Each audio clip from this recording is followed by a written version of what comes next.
So I remember how the last run left off, because I killed the corpse as the Forgotten, but I too died at the exact same time because I changed back to Bone Lord a second too quickly while she was still on the screen and dying. So I got hit, and that counts as a loss. It also does not count as an unlock, so we still need to do that along with Mega Saiyan, which sucks. The corpse is worse than Mega Saiyan. I mean, Mega Saiyan is probably harder to get a good run to, but easier to make happen. Well, I'll talk about Friday the 13th, don't you worry about that. That's what I spent my day off doing. I did precisely what I said I would. Oh, an XL floor. Thank you, Brad, for 55 months with a tier 1 sub. Well, I cheated a little bit because I started assembling some of the Mr. Freeze Batman crew on Sunday after the stream. Or sorry, before the stream, and finished painting one of the giant polar bears after the stream.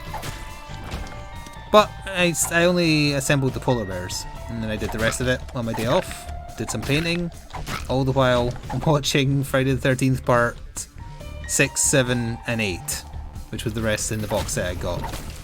They don't include 9 because nobody likes 9, and I don't know why they didn't include 10. Maybe it's a licensing thing, I don't know. But they didn't include 10, aka Jason X. I did watch that video CR posted in Discord of people like hacking the files for the game and finding that they were indeed going to add a Friday the 13th part 10 Jason and a map set on the space station. And instead of Tommy Jarvis, it's the robot lady. Which would have been cool. He had pretty fun looking kills. Did you see that, Zack? I have a ghost to steal such items. Hello, and thank you, Mythic, for using your Twitch Prime again and for starting a hype train as well, I think. I get that they didn't add that stuff to the game because of the copyright issues that the Friday the 13th label itself was having. Like the person who licensed it, or people who licensed it to Gun to make the game, couldn't do anything with it while there was an ongoing lawsuit regarding who owned the rights. But I don't get why they didn't add it if it was done after the lawsuit was concluded. I guess they might have given up on it, or maybe like they're done. I have no idea. The game certainly died, so maybe they thought there wasn't any point.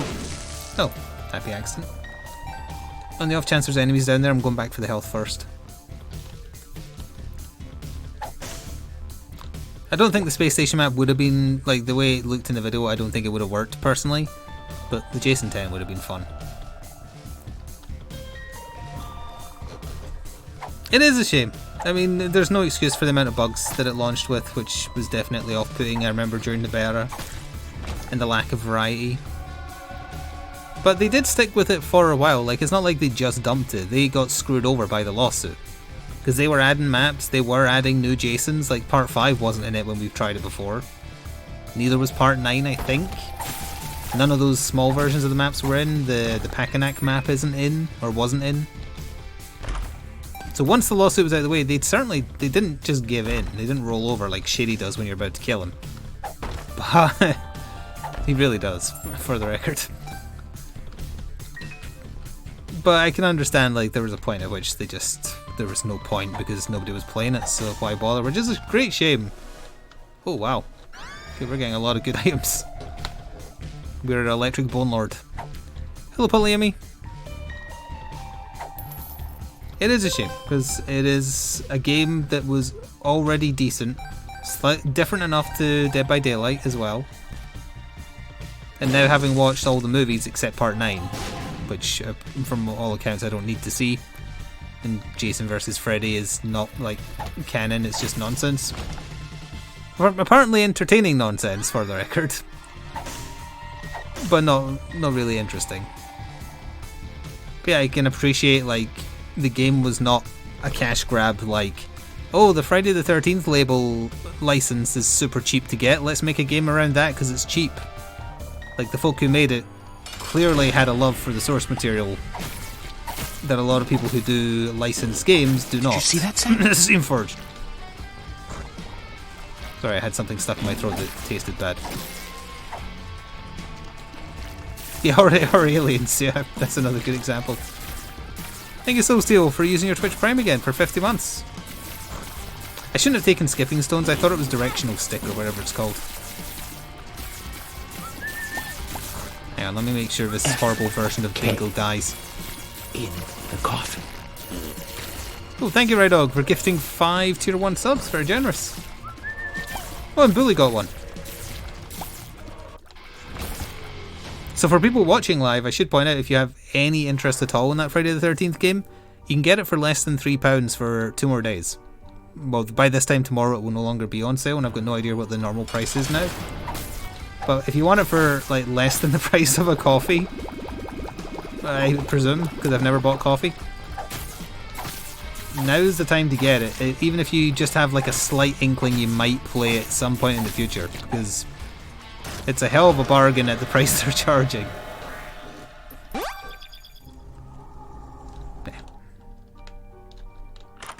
Hello, UB. But anyway, we're not here to talk about the game. We've been playing it a lot on stream though, but I can't put it over to YouTube because of content ID matches with the music. Well, I mean, I guess I could, because it's not like my videos earn much on the gaming channel anymore, but it's more like I don't want the blemish on my record. More so than the $2 or $3 I'd get for it. So, but the VODs on Twitch last like 2 months, so you've got plenty of time to go watch them if that's what you want. Hello, Pixel. Yeah, the challenge mode is fun if you like the Hitman-esque challenge modes. And you can just play bot matches if you want. And also just pick up euthanasia if you want. But anyway, no, we're not here to talk about the game, we're here to talk about the movies. So part 6 is largely considered the only other good movie in the assortment of Friday the 13th movies, all 10 of them. Like 4 and 6, those are the 2 that people think are the good ones that aren't just because they're so weird. No, that's really what they think, don't call me a fool. But thank you for the bits, Pixel.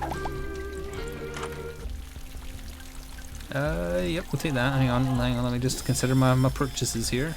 Should have picked that up first, that was silly. Oh well.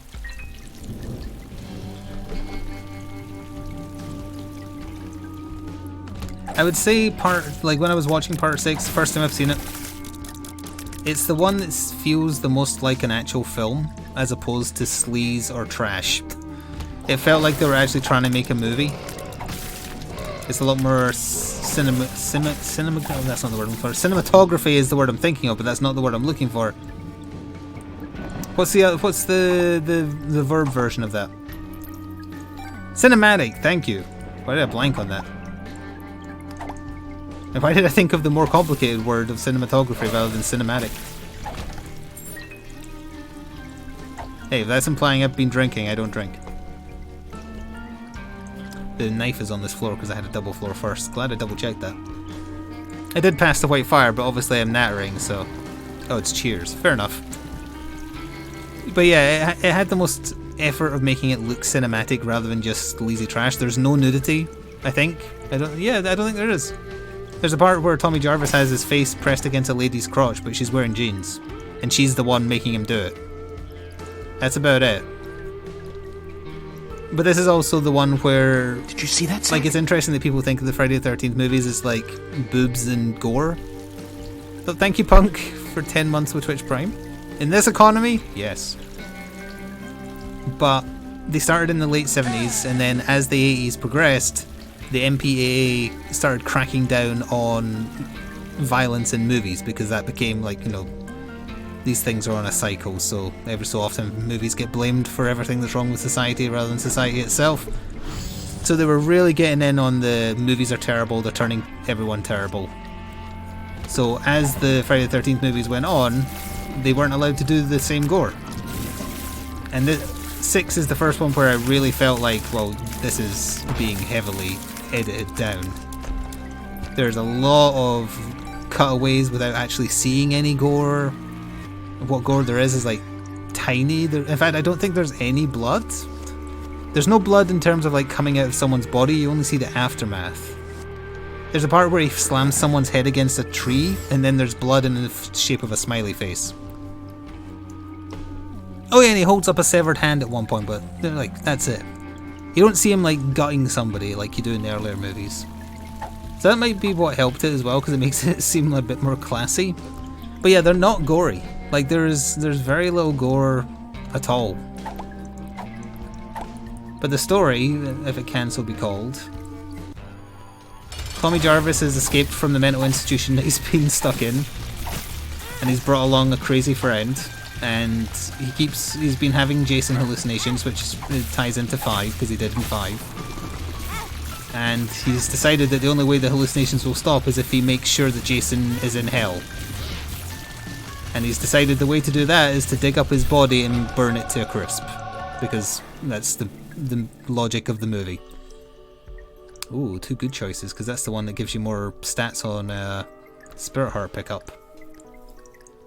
I want the damage though.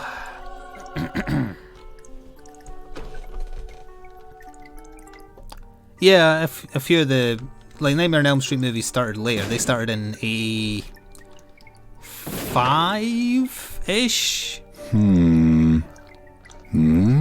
Something like that. Thank you, Bolly Emmy, for the very generous bits as well. I'm sorry I'm not paying much attention to the alerts and stuff, but when I'm on a track of conversation, I don't want to interrupt myself because I forget what I was saying. Thank you, Chemically Rad, as well. You're putting me to the test because I have already forgotten. I'm talking about part 6, instead of part 6. So Tommy Jarvis goes to a graveyard. He digs up Jason's corpse. He sees it's dead, but then he has flashbacks to when he stabbed Jason to death.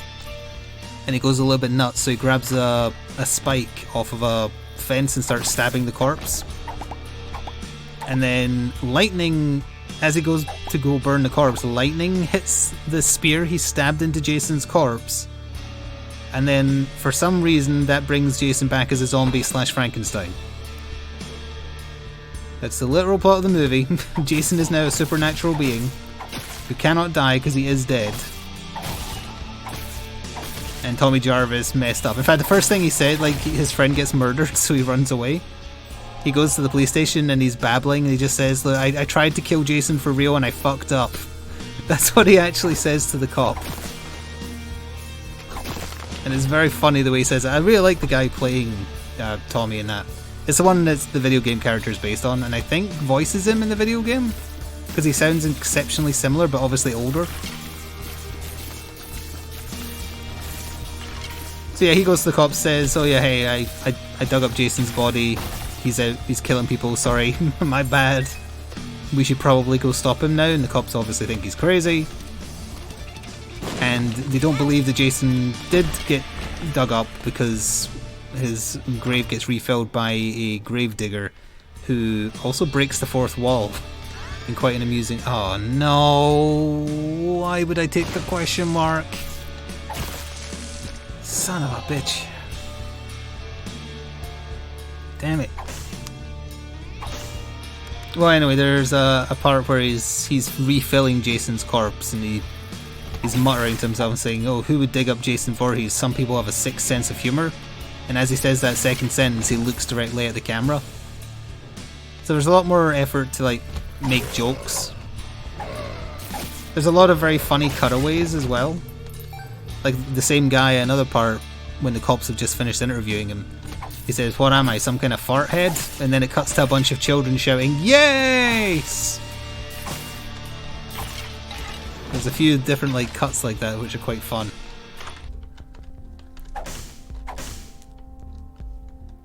Oh, I got an emote. I thought I had all of them.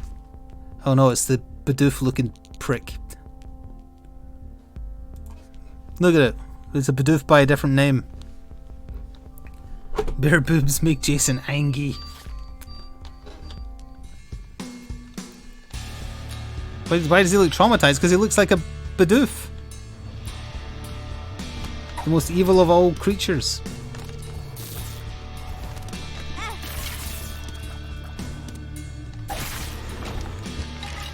Not the strongest Pokemon. Don't believe Nintendo's lies. My fellow Bone Lord, please stop hitting me.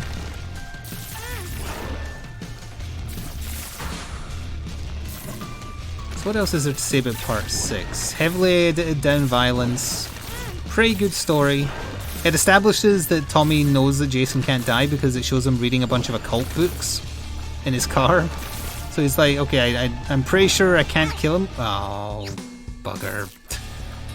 So here's what we're going to do. He wants to take him back to Crystal Lake and then sink him into the lake. with a thick chain attached to a rock.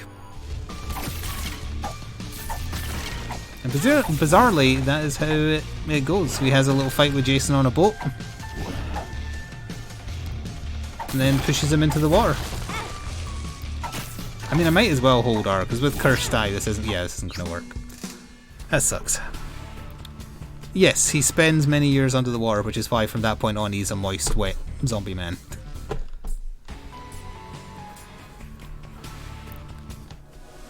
And that's the last you see of Tommy Jarvis after that one as well, because like his story's done. He as far as he's aware, everything is fine and dandy. He survives, and so does the lady that helps him in that film. There was a good actress. I don't know who she is, but she was a good actress. And so was her father, who played the cop, who Jason bends in half. But like in the same way that Bender does to the professor when the professor asks him to fix him, like he bends him too far the other way. He does that.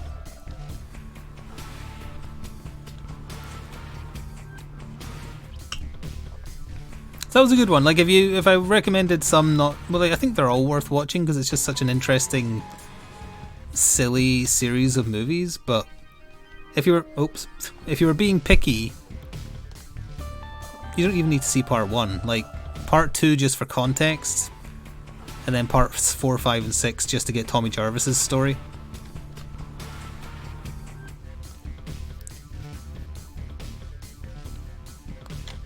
The guy from Hatchet? I don't know what Hatchet is. Sure, give me damage and I'll play the run. Took damage. Oh boy, it's going to be one of those kind of days, is it? I want to make sure I've remembered everything I want to remember from part 6 before moving on to part 7. What else was there? There's a lot more like fun stuff because there's actual children in it rather than just counselors having sex. There's a lot of fun stuff with them getting creeped out by seeing Jason.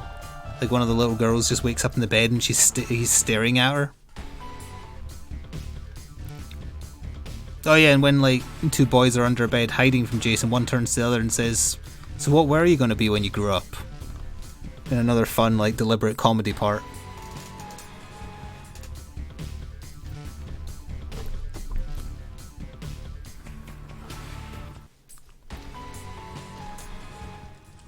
Oh come on! Like, I had such good items in that last run, and Cursed Eye had to go and mess everything up. I just want stats. Some of your finest stats, please. No, I don't want to be Lazarus either. Lazarus is done.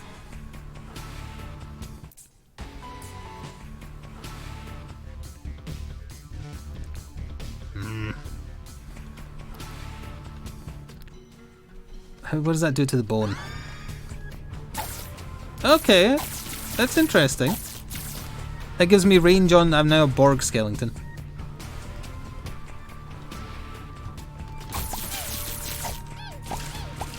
It's doing okay damage, like I don't need to get in close.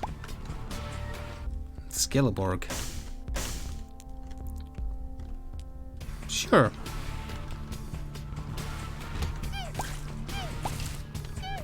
Yeah, I think that's everything about 6, because there's not as much to talk about when it's just a pretty decent film. Because the interesting thing with most of them is like it doesn't even really matter which one you're watching because they all have no plot. The plot is always just Jason kills counselors at Crystal Lake. That's literally it. So you don't need context, and you wouldn't even need to know which one you were watching, as long as you know that basic premise.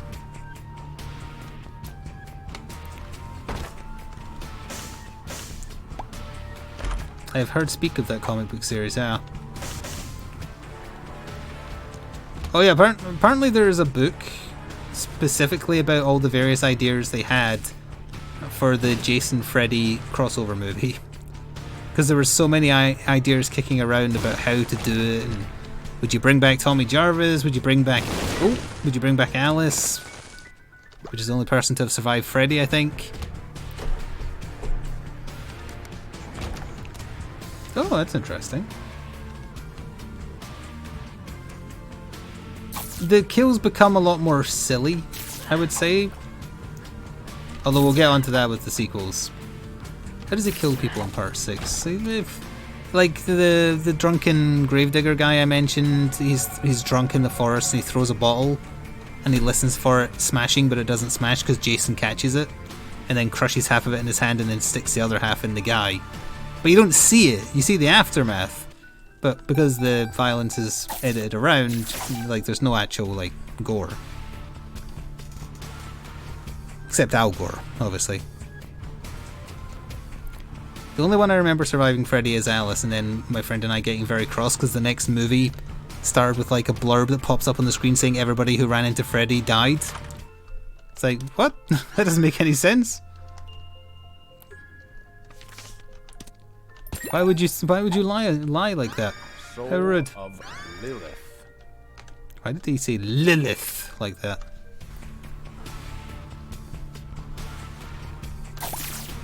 But either way, that doesn't matter.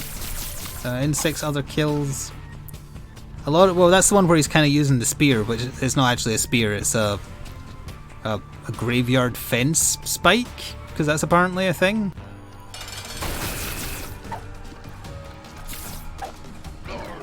So it's mostly a lot of impales with that. And he gets shot quite a lot, which is again to kind of confirm that he is indeed undead now. He gets like 6 pistol bullets and then 2 shotgun blasts. I'm pretty sure the shotgun blast would like blow off his limbs, but he just kind of rolls over. Like the first one knocks him down, the second one makes him roll over. But he survives them is the thing, because they're not hurting him.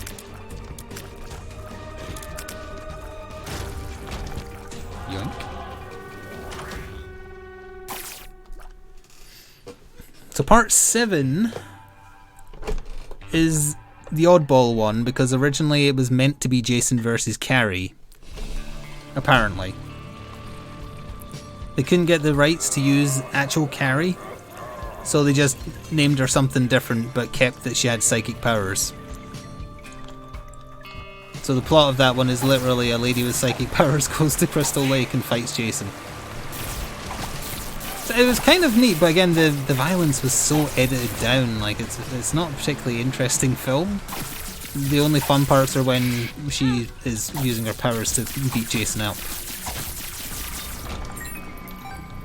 But it's about a girl who hears her father beating her mother and runs away into a boat.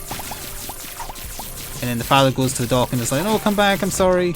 And then she gets mad at him and accidentally kills him by making the dock like fall apart. So she's got a little bit of trauma.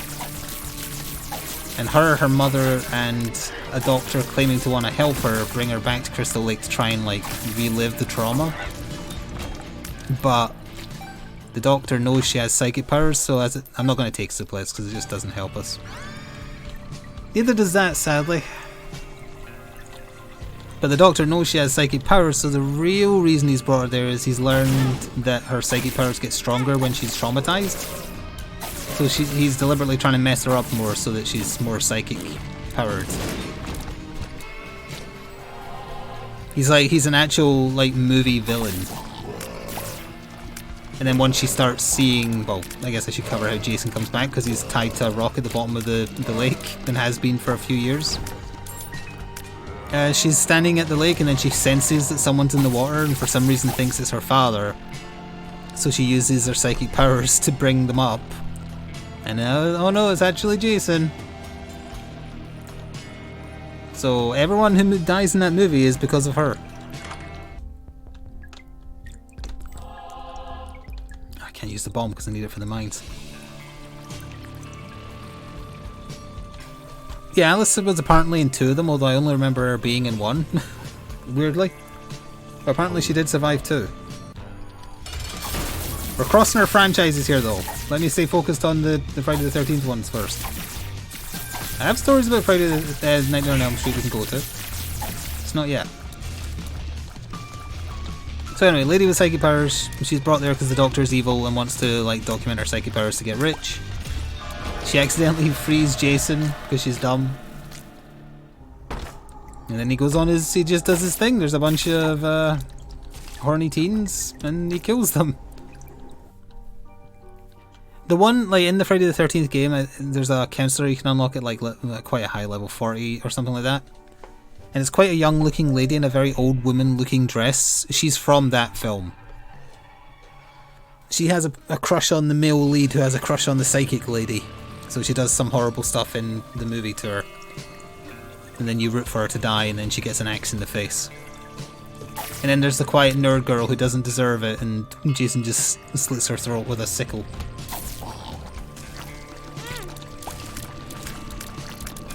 Oh yeah, and 7...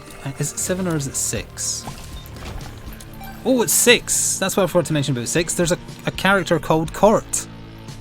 Weirdly. In 6.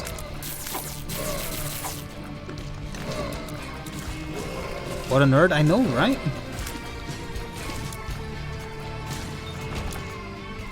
Court is in movies, yeah, it doesn't end well for him. He gets a knife in the side of the head and then he crashes the RV he's driving.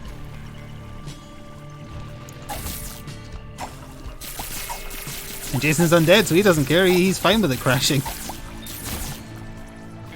Hello, Magpie. I think that's the real reason Court hasn't been around as much. He's claiming it's his sleep schedule, but really it's because he's starring in movies. Set in the early 80s. Or mid-80s by that point, I think. Either way. Yeah, the film, part 7, ends with a psychic young lady, like, strangling Jason, making his mask straps, like, crush his skull, chucks nails at him, douses him in petrol and sets him on fire. And then she eventually sort of kills him in the weirdest way possible. They're fighting at the docks, and she's using her psychic powers, and the zombie of her dead father jumps out the water, wraps the chain back around Jason and drags him back under the water. That's literally what happens. No, 5 is the enchilada guy. That is part 5.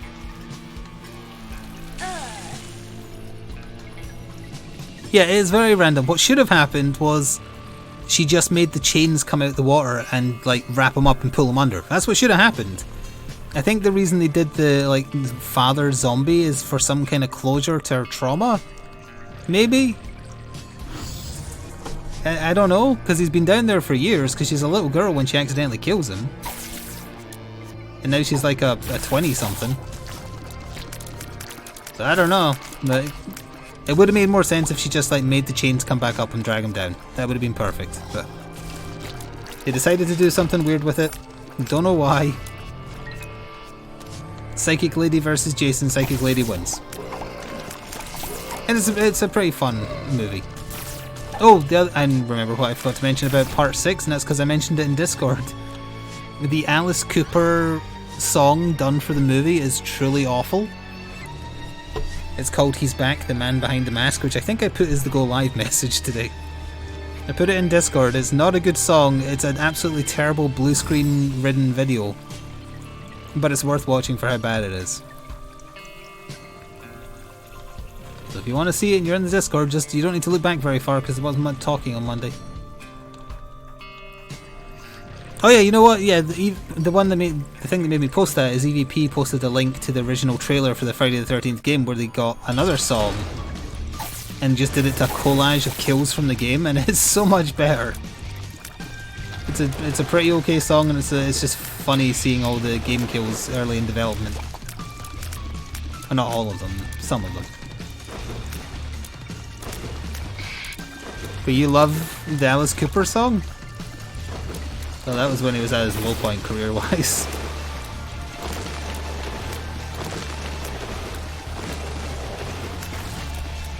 The people who did the theme song for part 8 were the people who did the heavy metal cover of the Transformers theme song for the Transformers 80s movie.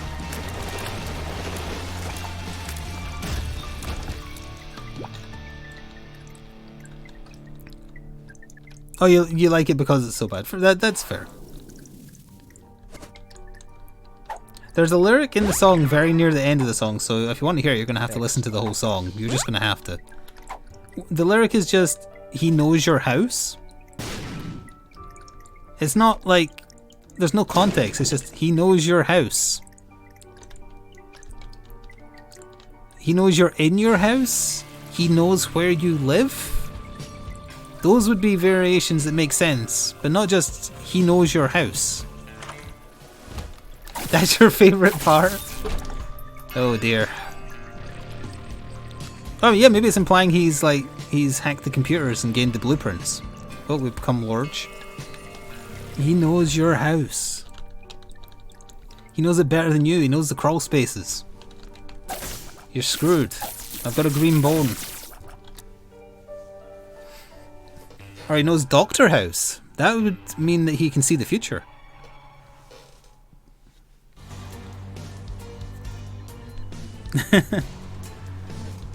Oh, it's so silly. It's worth listening to. It's truly terrible.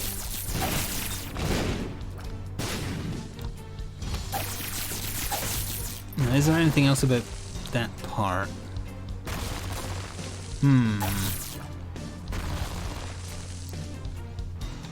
Oh yeah, the evil doctor, like just to cement that he's evil. He and the main character, like the final girl's mother, they're running from Jason and Jason's about to catch them, so he pulls her in front of him so she gets killed and he can run away. They do a good job making him be a piece of shit, so that you want to see him die horribly, and then you don't because the violence is toned down. I'm not taking the chance on question marks. Not again.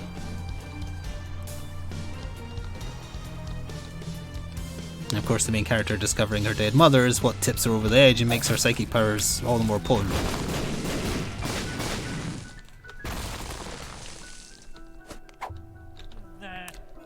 He's secretly a part-time realtor. Speed up. He knows your house and its value and your net worth. Maybe the campsite at Crystal Lake is just really, really good real estate and he doesn't want anyone else nabbing it.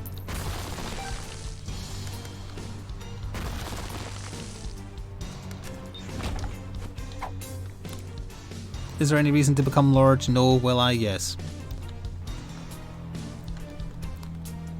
The paintball one is also part 6.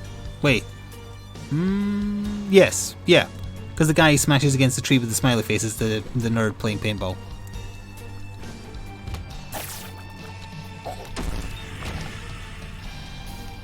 The bone is getting larger. Girth is achieved.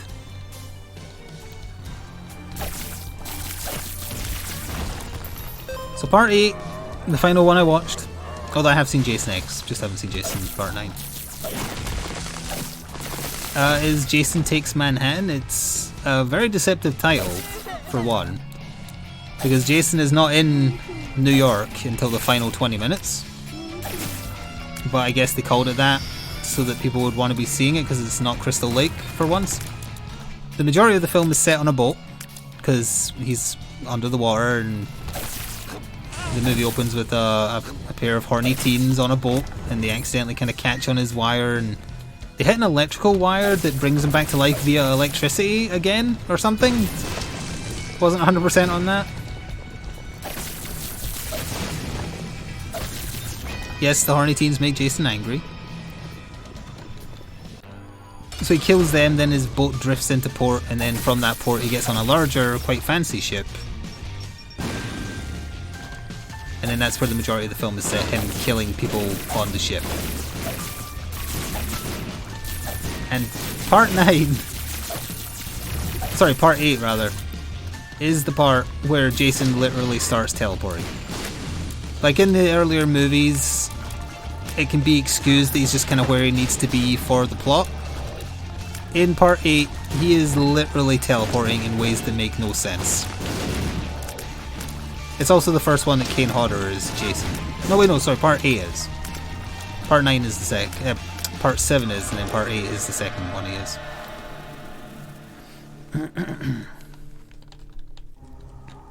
Nope. Well, hang on, let me get a heart. So for instance, one of the first kills after the intro is a punk rock lady who's playing guitar in the engine room because of the acoustics, I think, or some reason. She looks up the stairs, Jason is there looking all zombie and horrible. I think he looks better in part 7, because he has like an exposed spinal column and stuff. Part 8, he's more like a traditional, just like he just looks like a wet zombie. But she looks up and is like, oh, there's a zombie man there, that's scary. So she screams, drops her guitar, runs down another set of stairs, and then at the bottom of those stairs, Jason's standing there with her guitar. And then just beats her to death with the guitar, but there's no possible way for him to have gotten there, let alone that fast. And the movie is filled with stuff like that, where he is just literally teleporting. And it's kind of funny. I didn't mind it. I think, again, the thing most people had problems with is he's barely in New York. It's set on a boat. He didn't play Wonderwall, at least not for an audience. I'm gonna need that bomb back. Oh, come on, I want the tinted rock. And the final girl slash main girl, like, they very tenuously link it back to Jason. Like, she keeps on having hallucinations of a boy who's slightly mutated or in various states of mutation drowning. And it's like, oh, what's this connection here? She's not old enough to be one of the original counselors who let him drown. So maybe she was like a classmate or something. And then right at the very end, you discover, because she has an overprotective uncle, and she has a fear of swimming. And you discover that her uncle was trying to teach her to swim in Crystal Lake, told her the Jason legend, and then said, well, are you going to learn to swim? And she's like, no, I don't want to. So he said, okay, fine. And then he pushes her into the water. As a kind of like sink or swim moment. And then Jason is in the water as a little boy and attacks her. And that's what traumatizes her. Which doesn't, again, make much sense. He's just chilling in the water permanently as a little boy. Apparently he's aquatic. It can't possibly be Cursed Eye again. Oh, that's fine. Okay. So that's what messes her up, and then her evil uncle, who's almost drowned her, he gets what he deserves.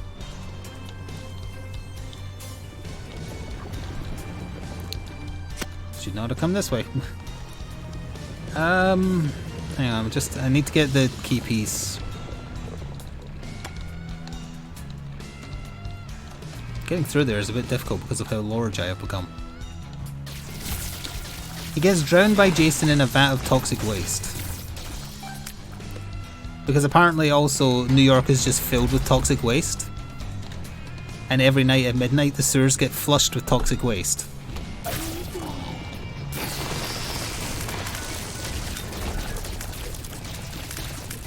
He does not emerge as the Toxic Avenger, at least not yet. When did I get Robo Baby? Oh, I just used the book, didn't I? Yeah.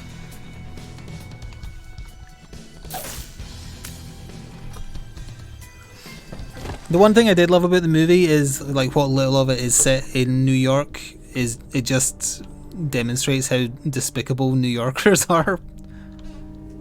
Like, the first thing that happens to them when they land at the New York dock is they get mugged, and then the main girl gets dragged off to be raped by muggers, who inject her with a drug of some kind that briefly makes her dizzy but then does nothing else, which seems like a bit of a continuity thing. The only nice person they meet is an Irish cop, who immediately dies. And then the final girl and her male lead, they're getting chased by Jason through various places in New York, and nobody gives a shit. Nobody helps them. Nobody even asks what's going on. They just, oh damn it, they just kind of mind their own business. And for some reason Jason doesn't want to kill anyone else besides them at this point. Maybe he's holding a grudge, I don't know. But they like run into a restaurant and say, someone's trying to kill us, and then the person behind the counter goes, yeah, it's New York. Which makes perfect sense.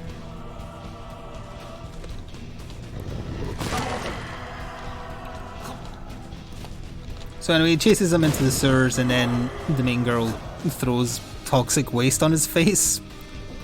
And that's how they defeat him, because then he drowns in toxic waste. Oh yeah, Valinor was just in New York City, so I guess, yeah, you're familiar with this kind of thing. When he dies to the toxic waste, for no apparent reason, he reverts to being a normal human child. Which again makes absolutely no sense. But this is the hilarious part. So Jason reverts to being a normal human child who's apparently alive. Although I guess they don't confirm that. And you see him as like a normal human boy. And then it just cuts to them out back in New York, Times Square. And they're like hugging and being like, oh thank goodness we survived. They just leave him. They just leave him in the sewer. They don't try and help him. They don't try and make sure he's dead, assuming they want to kill him. Even though he's a little boy now. They just leave him. And then there's like a POV shot where someone very small is like approaching them. It's like, oh, is that Jason? But no, it's her border collie. Who survives the whole thing, thankfully. Because if that dog, she's got a really cute border collie, and if that dog had had anything happen to it, we would have been having words.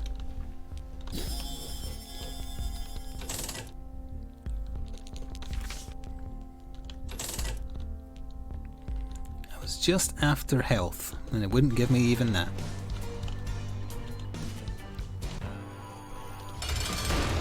Ugh.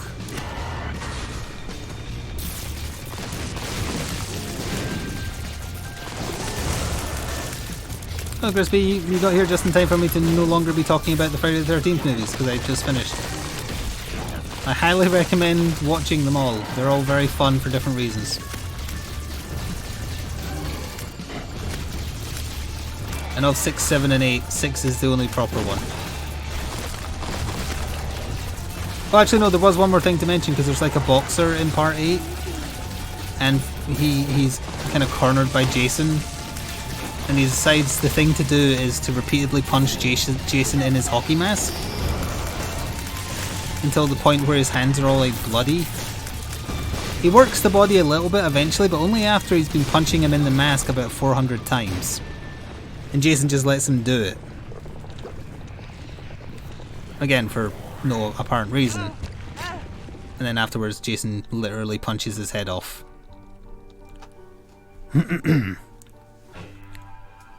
Yes, there's a border collie in part 8.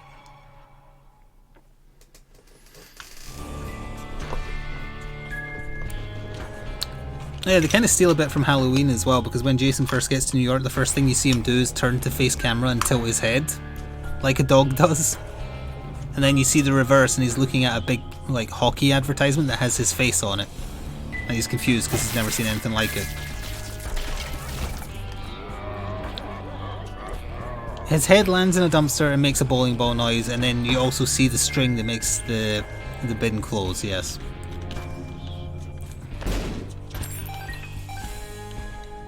Like, yeah, he was strong, like it establishes earlier in the movie, that guy's tough. And he's attacking someone who's very built and is wearing a hockey mask.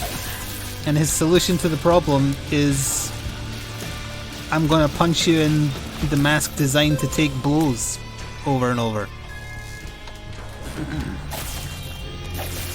Oh yeah, that was the other thing. I keep on remembering things. The asshole uncle, once his niece has been taken off to get raped, and they're like, oh god, what should we do? And they're like, okay, let's go try and find a phone, or let's go after them. And he's like, no, let's split up. And then they do, and then they all go get picked off by Jason. It's so stupid.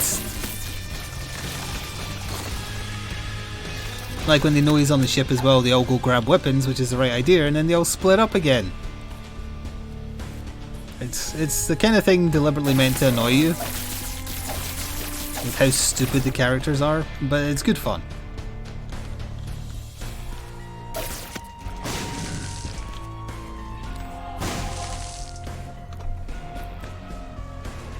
Your son started doing survival mode in Minecraft. Is that the one where you actually have to like have a hunger bar and whatnot? Or is that some other mode? Hello, Willy.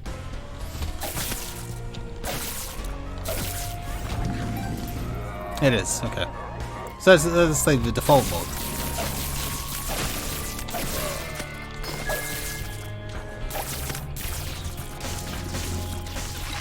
They learned that by watching Scooby-Doo. They did, and it's infuriating.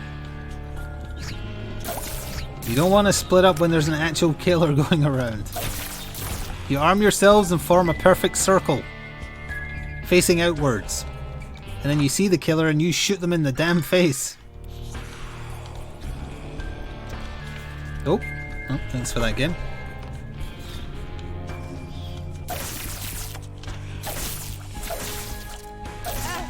Son of a... I love getting passionate talking about this kind of thing and then wondering why my voice hurts after only like 50 minutes into a stream. It's fun though.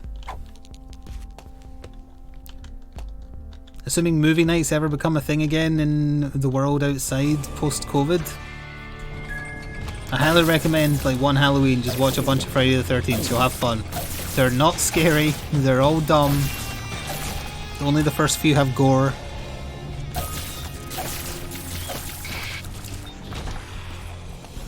Yes, I know, post-COVID was a little joke. Had the item room, had the shop.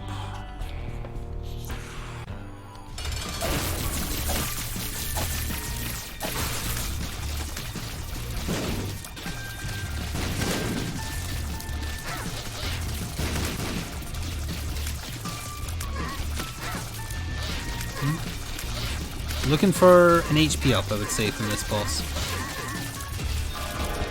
Or damage, that's fine too. Yeah.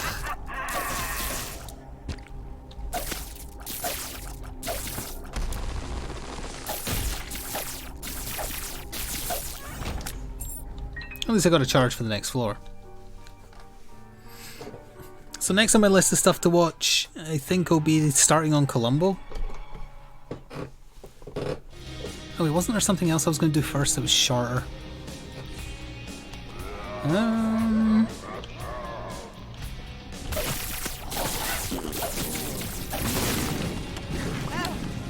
always fire where I don't think they're going to fire. I could have sworn there was something else. Oh, what the?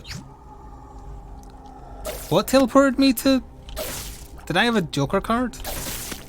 I don't think I pressed the button by accident. Oh, there was a red chest there. I never saw it. No, neither of those are worth taking. Oh, yeah, down in the bottom left there was, yeah. Sure.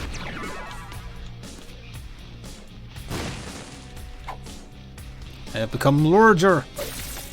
Much larger than thou. Wait, I'm a ghost. I could have just snuck around that probably.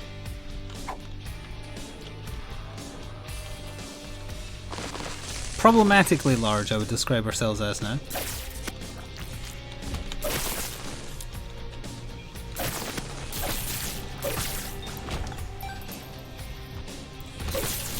I've never seen anything regarding the Boondock Saints except that dude game. His name escapes me right now.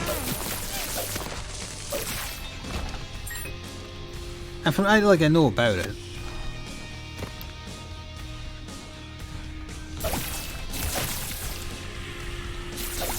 I don't need more suggested stuff to watch because, as I say, I'm forgetting something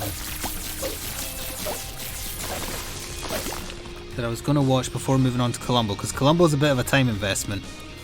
Oh, 85 hours worth or whatever it is. Whereas each Friday the 13th is like 80 minutes long.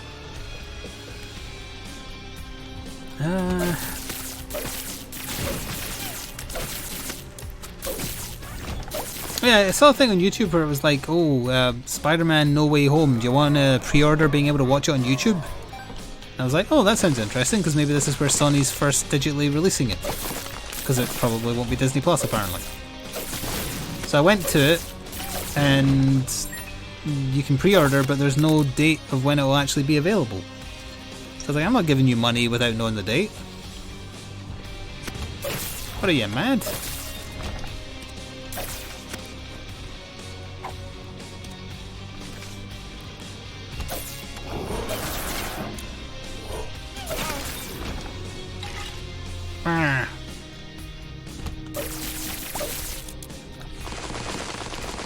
Oh right, the ghost still destroys stuff. Gotta remember that part.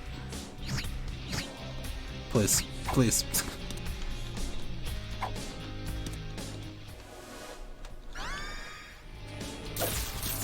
Bone tears did not make my bone larger.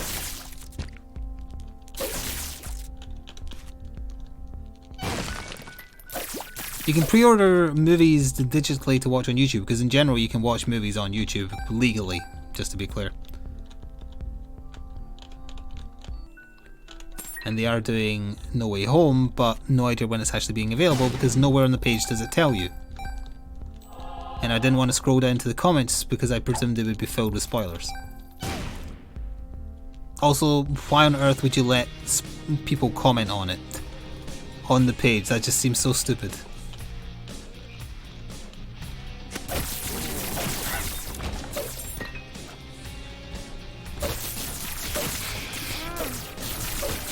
Meh. I like Lord Isaac's annoyed grunt.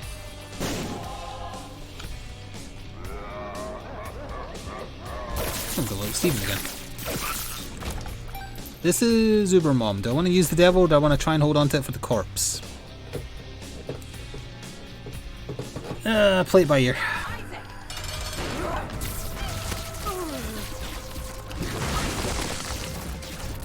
That's pretty good.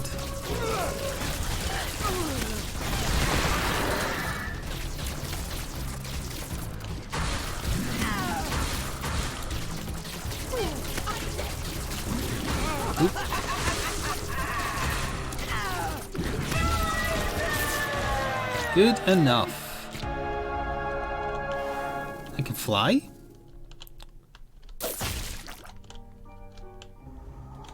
Mom's knife again, huh?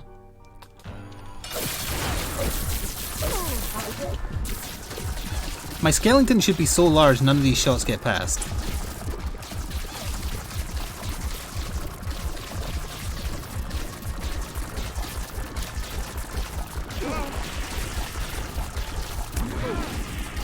I have no idea what hit me there. I think some of the shots were getting around the bones.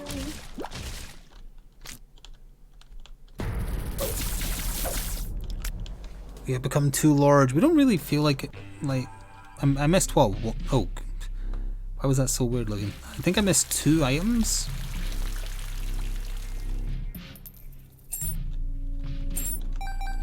But it feels like there's so much less. All these deals with the devil I can't use. Do better. Okay. Half a spirit heart away from full health on the ghost. Yeah, just beat it pretty well.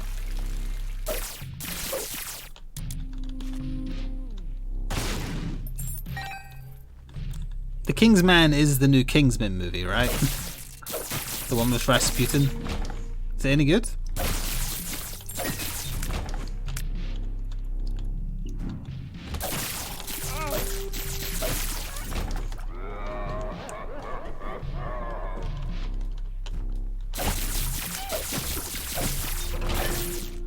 I haven't actually seen any of the Kingsman movies. I've only seen the church fight scene from the first one on YouTube.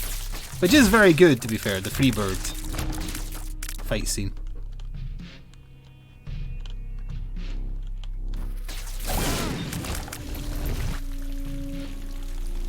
Just gonna have to exclusively use the ghost now, unfortunately.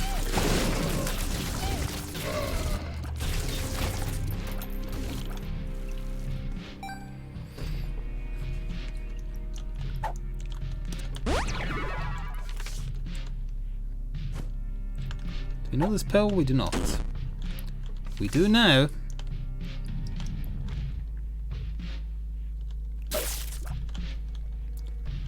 Oh, this new one looked fun.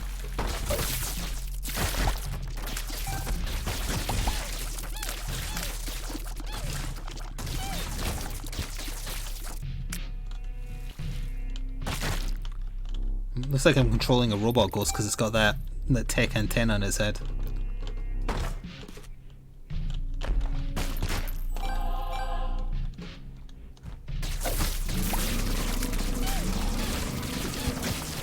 Why are you also large?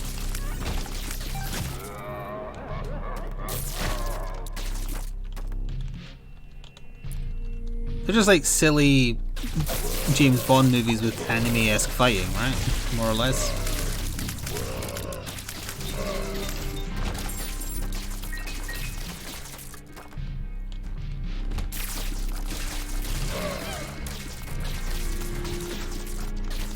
Yeah, I got 3 pretty muches, so I know I'm right. Tech has unlimited range. I am hitting these enemies. I must be. There we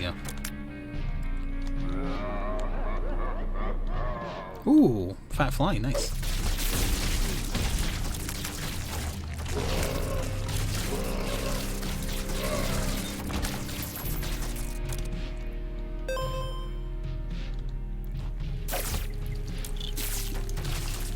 Oh yeah, I think it's either the 12th or the 13th Eternals is on Disney Plus, so I'll finally get around to seeing that and complaining about it. I've heard nothing but bland, but which would be bad actually, because I'd have less to talk about. But I can only hope it's as bad as Black Widow, so I can talk about it for a while.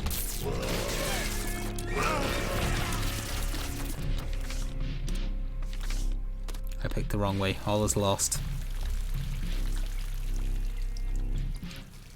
Can't tell if there's tinted rocks because everyone's got blood on it. What is this, a uterus? Oh, it is? Ugh.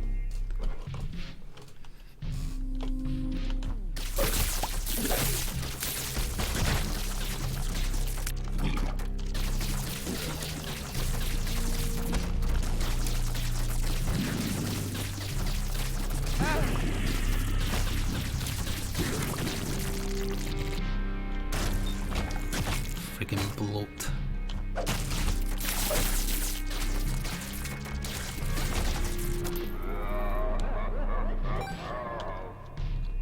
I am indeed Lord, yes. Sadly not in charge though, we don't really have a lot of power. Don't let the size confuse you.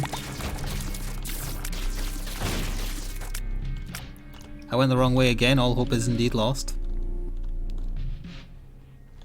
They didn't suffer, etc.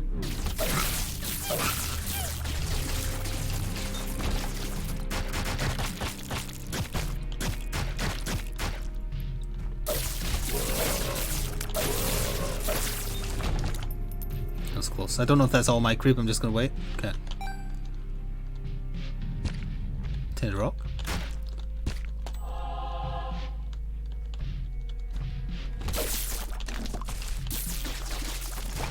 Yeah, it touched me.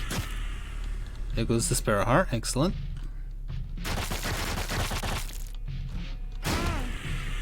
What?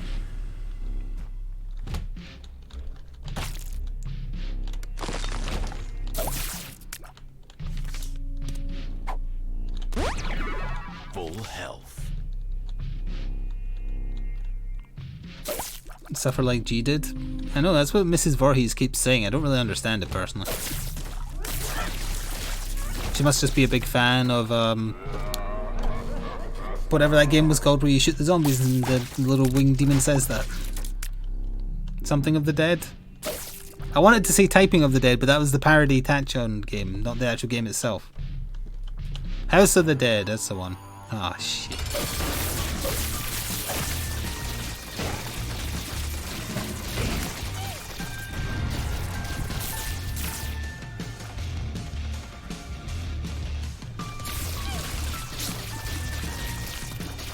I'm a ghost, but I can't go up here. Oh, I shouldn't have anyway. We're getting screwed over by a lot of RNG here, unfortunately. Thank you, Fat Fly, for defending me.